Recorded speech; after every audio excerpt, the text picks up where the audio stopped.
Friends, Assalamu alaikum. As we all already know, Boris Johnson is a liar, a charlatan, a racist, a national disgrace, an enemy of democracy, a selfish saboteur, a puppet to an unelected bureaucrat, and as a grandma even in his own constituency says, a filthy piece of toe rag. So to Juncker and Mr Barnier and the other EU leaders, give Boris nothing and give the British people everything, especially the young.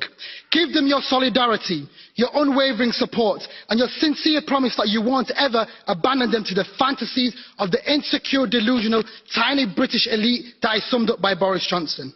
And Madam Chair, I have constantly and frequently criticised the EU on countless occasions, and believe me, that's not going to change. But our future is here, in this Parliament. This is a European Union that turned ash, smoke, hate, horror, death and destruction into an ode to joy. And my name is Majid and I'm proud to be a British, Somali, African and a European.